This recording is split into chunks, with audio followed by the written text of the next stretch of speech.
ఏంటిది? కాంచనలక్ష్మి విగ్రహాన్ని ఇలా వెనక్కి తిప్పి పెట్టావేంటి?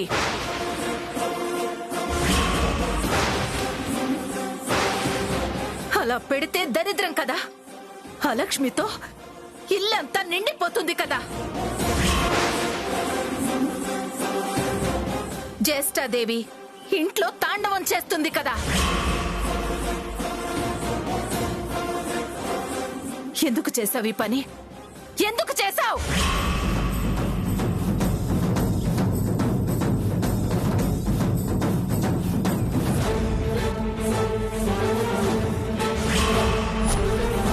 బహుశా తెలియక చేసుంటుందిలేండి ఆంటీ. అంతే అయ్యుంటుంది. తెలిస్తే శ్యామ అలాంటి పని ఎందుకు చేస్తుంది?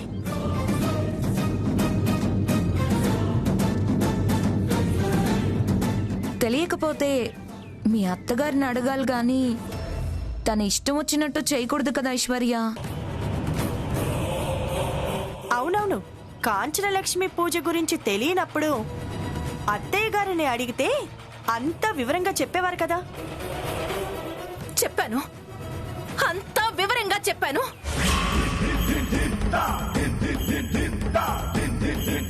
చెప్పారా అత్తయ్య? కాంచనలక్ష్మి విగ్రహం తిప్పి పెట్టకూడదని మీరు చెప్పారా? 1కి 2 సార్లు చెప్పాను.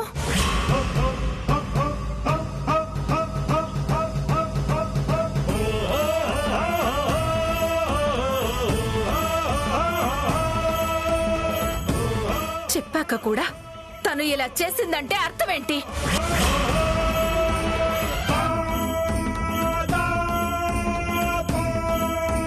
నా మాట అంటే గౌరవం లేదనేగా.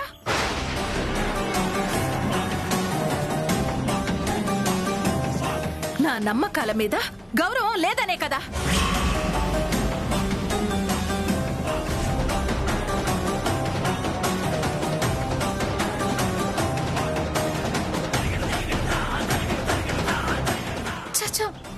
అదేం కాదత్తయ్య గారు, మీ మాట అంటే నాకు చాలా గౌరవం. గౌరవం ఉంటే ఇలా చేస్తావా? నేను వద్దన్న పని చేస్తావా నువ్వు? మమ్మల్ని దరిద్రుల్ని చేయడం కోసం ఇలా చేసావా?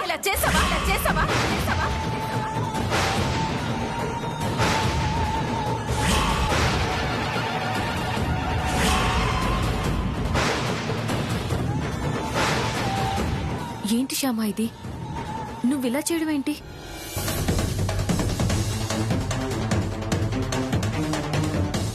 అత్తగారి మీద, అత్తగారింటి మీద, అత్తగారి మాట మీద గౌరవం లేకుండా ఇలా చేయడం ఎంత తప్పో తెలుసా?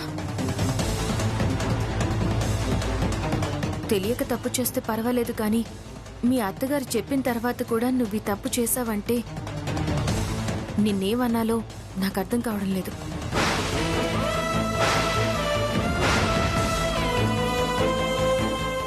నువ్వేదో పెద్ద భక్తురాలువని నీ గురించి గురువుగారు చాలా గొప్పగా చెప్పారు. ఇదేనా నీ గొప్పతనం? అత్తింటి వాళ్ళ ఆచారాల్ని, ఆనవాయితీల్ని, సాంప్రదాయాల్ని ఇలా మంట కలపడమేనా నీ గొప్పతనం? అది కాదండి. వద్దు శ్యామ, నువ్వింకేం మాట్లాడద్దు. తప్పు చేసిన వాళ్ళైనా క్షమించచ్చేమో కానీ చేసిన తప్పును సమర్థించుకునే నీలాంటి వాళ్ళని అస్సలు క్షమించకూడదు అని గురువుగారు ఎప్పుడు చెప్తూ ఉంటారు.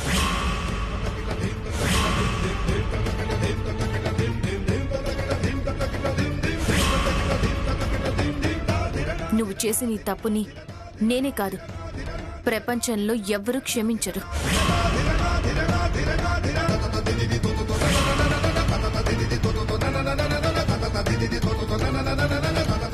ఏంటి శ్యామ ఇది? ఈ కాంచనలక్ష్మి పూజ మన ఇంట్లో ఎంత ముఖ్యమైందో అత్తయ్య గారు చెప్పారు కదా.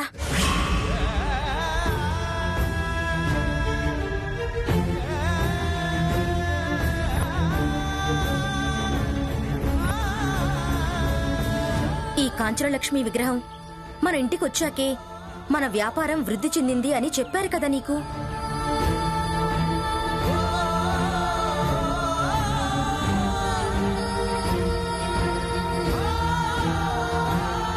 అంత ముఖ్యమైన పూజలో ఇంత పెద్ద తప్పు ఎలా చేసావు శ్యామా? ఏదో కారణం లేదే శ్యామ ఇలా చేయదు. అసలు తను ఇలా ఎందుకు చేసిందో ఏంటో తెలుసుకోకుండా ఇలా మాట్లాడతారేంటి?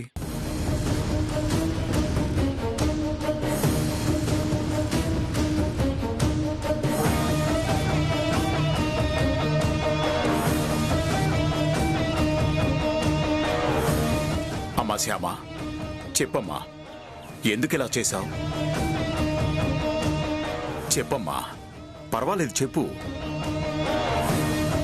ఏం చెప్తుందండి? నేను కావాలని ఈ తప్పు చేశానని చెప్పి ఏ మొహం పెట్టుకుని చెప్తుంది?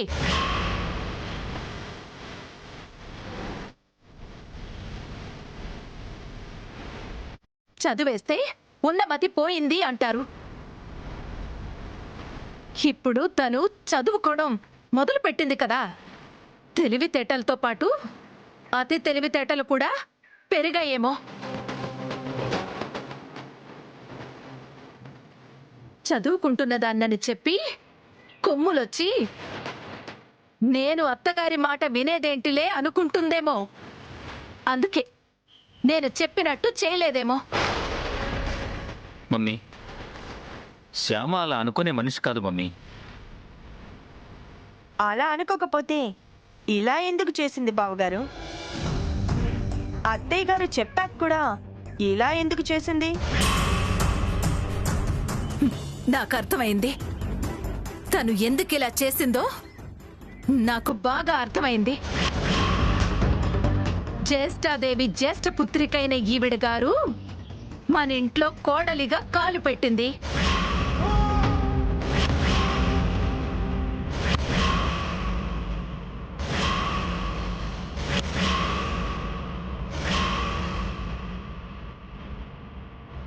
కనకపు సింహాసనం మీద సునకాన్ని కూర్చోబెట్టినట్టుగా అలాంటి దరిద్రుల ఇంట్లో పుట్టిన దాన్ని తీసుకొచ్చి ఈ ఇంట్లో కోడలి స్థానంలో కూర్చోబెట్టాను.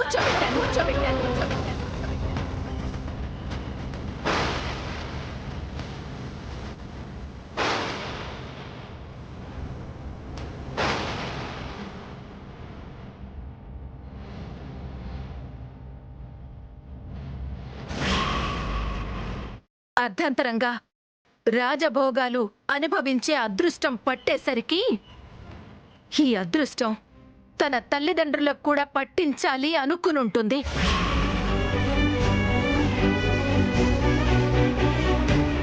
అది కుదరలేదు. తన తల్లిదండ్రుల్ని ఈ స్థాయికి తీసుకురావడం అనేది ఈ జన్మలో జరగని పని అని అర్థమైపోయి ఉంటుంది.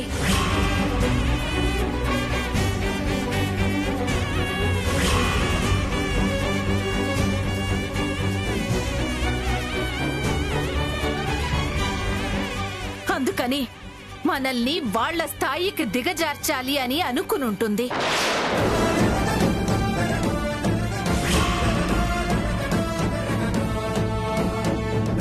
అందుకే కాంచనలక్ష్మి విగ్రహాన్ని వెనక్కి తిప్పి పెడితే ఈ ఇంటికి దరిద్రం పట్టుకుంటుంది అని చెప్పేసరికి కావాలని విగ్రహాన్ని వెనక్కి తిప్పి పెట్టింది.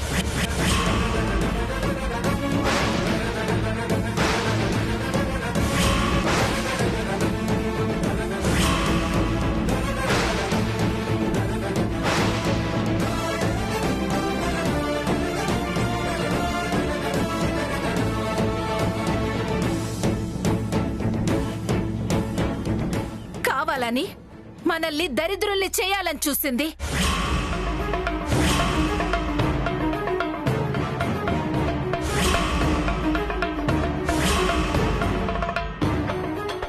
లేదత్తయ్య గారు, నేను అలా చేయాలనుకోలేదు. ఒట్టండి, కన్నయ్య మీద ఒట్టు. వద్దు.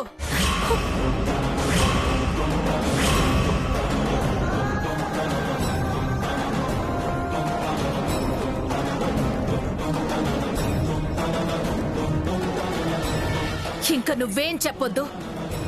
నువ్వు ఎన్ని ఒట్లు వేసినా, నువ్వు ఎన్ని మాటలు చెప్పినా నేను ఇక నిన్ను నమ్మను.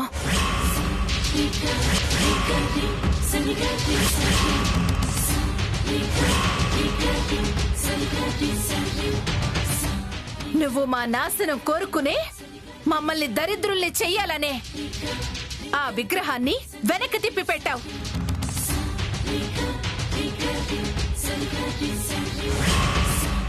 ఇక నీకు ఈ ఇంట్లో ఉండే అర్హత లేదు. వెళ్ళిపో.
మమ్మీ మమ్మీ మమ్మీ మమ్మీ వసంత, మమ్మీ వసంత, మమ్మీ మమ్మీ మమ్మీ, వసంత,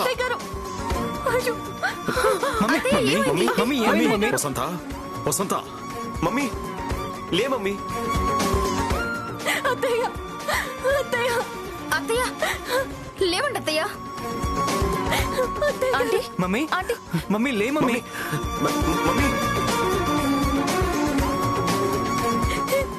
అత్తయ్య,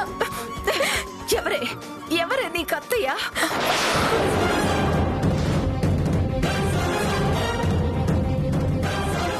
వద్దు, నన్ను అలా పిలవద్దు.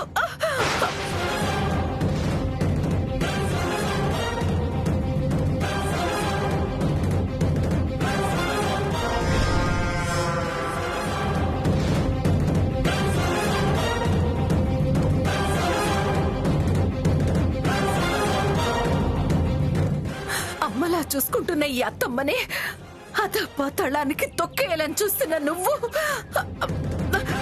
నా కోడలివి కానే కాదు. ఆంటీ వసంత, ఆవేశపడద్దు వసంత, దయచేసి ఆవేశపడద్దు. ఇది ఆవేశం కాదండి, బాధ. కడుపు రగిలిపోతున్న బాధ. తరతరాలుగా మన ఇంట్లో జరుపుకునే పూజలో కాంచన లక్ష్మి విగ్రహానికి అపచారం జరిగిందే అని భరించలేకపోతున్నానండి. భరించలేకపోతున్నాను.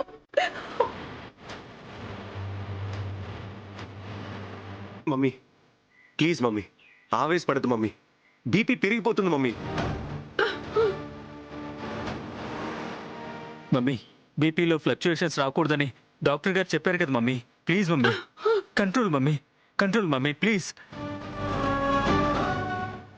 అనే డాక్టర్ గారికి ఫోన్ చేయి. వద్దురా, ఇప్పుడు డాక్టర్లు మందులు కాదురా నాకు కావాల్సింది. జ్యేష్ఠదేవిలా దాపరించిన ఆ దరిద్రాన్ని బయటికి గెంటేయడం. ప్లీజ్ మమ్మీ దయచేసి మాట్లాడదు మమ్మీ.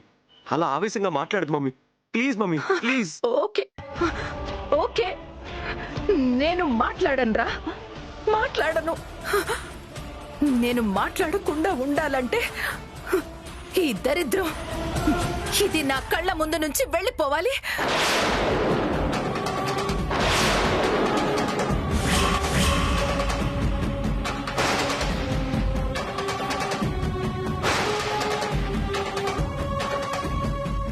గెంటేరా, దీన్ని బయట గెంటేయ్.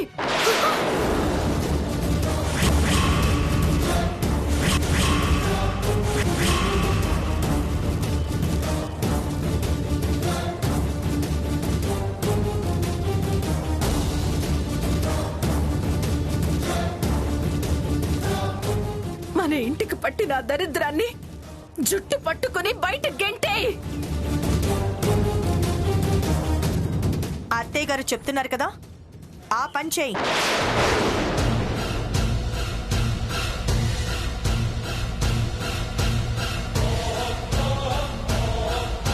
అత్తయ్య గారు చెప్పినట్టు ఆ దరిద్రాన్ని నువ్వు గెంటేస్తావా, నన్ను గెంటేమంటావా?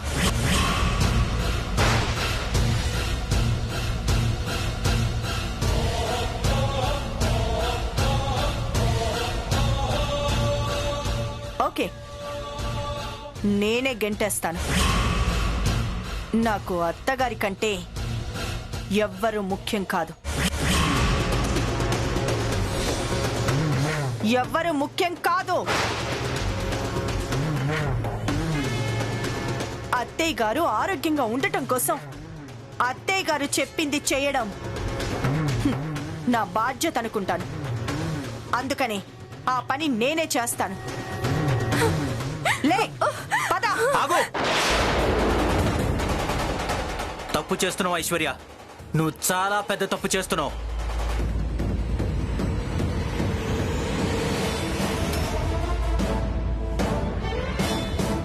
శ్యామ ఒంటి మీద చెయ్యేసి హక్కు నీకు లేదు.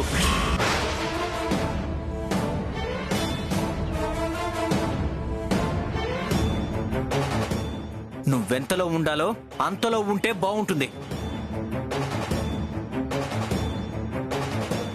ఏంట్రా, ఐశ్వర్యకి ఆ హక్కు లేదా?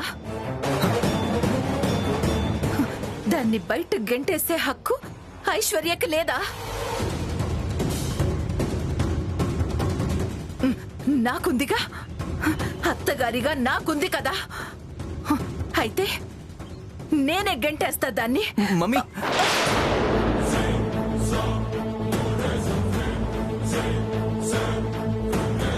వసంత, మమ్మీ ఆ దరిద్రాన్ని నా చేతులతో నేనే గంటేస్తాను. మమ్మీ, మమ్మీ, పదవే.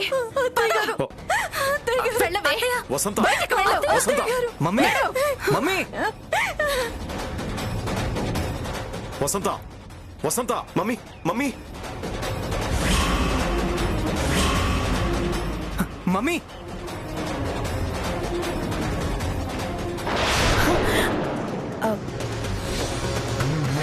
ఏంటి అలా ఉలిక్కి పడ్డావు? జరగబోయే సీన్ని ముందుగా చూశానులే. ఇప్పుడు నువ్వు కూడా చూడు.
ఇదేంటి, విగ్రహాన్ని మనం వెనక్కి తిప్పి పెట్టాం కదా, కరెక్ట్గా ఎవరు పెట్టారో?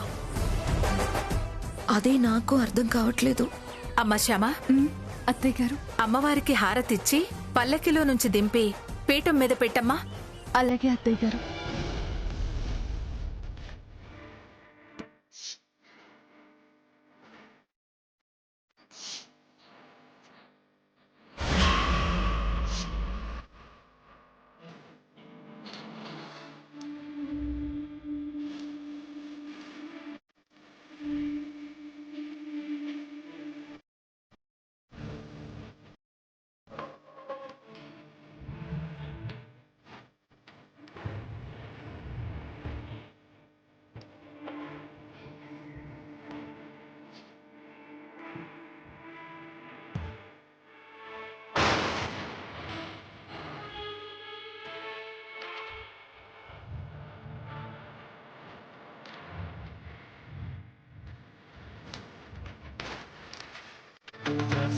స్వర్ణధారిణి